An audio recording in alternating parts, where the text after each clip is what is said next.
एक बुद्धिमान राजा था। उसका काफी बड़ा साम्राज्य था। उसके राज्य में प्रजा हर तरह से खुशहाल थी। राजा को अपने उत्तराधिकारी की तलाश थी। उसके 3 बेटे थे। राजा इस पुरानी परंपरा को नहीं निभाना चाहता था कि सबसे बड़े बेटे को ही गद्दी पर बिठाया जाए। वह सबसे बुद्धिमान और काबिल बेटे को सत्ता सौंपना चाहता था। इसलिए राजा ने उत्तराधिकारी के लिए तीनों की परीक्षा लेने का फैसला किया। राजा ने तीनों बेटों को अलग अलग दिशाओं में भेजा। उसने हर बेटे को सोने का एक एक सिक्का देते हुए कहा कि वे इसे ऐसी चीज खरीदे जो पुराने महल को भर दे। पहले बेटे ने सोचा कि पिता तो सठिया चुके हैं।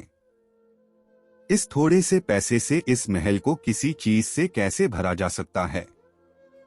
इसलिए वह एक मैखाने में गया, शराब पी और सारा पैसा खर्च डाला।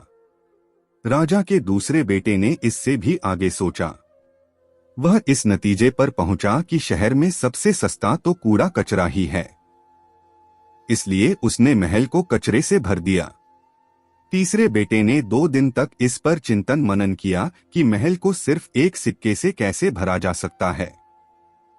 वह वाकई कुछ ऐसा करना चाहता था जिससे पिता की उम्मीद पूरी होती हो।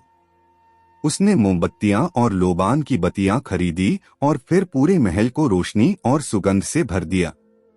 इस तीसरे बेटे की बुद्धिमानी से खुश होकर राजा ने उसे अपना उत्तराधिकारी बनाया। इस हिंदी कहानी से हमें यह सीख मिलता है कि बुद्धि से कुछ भी पाया जा सकता है।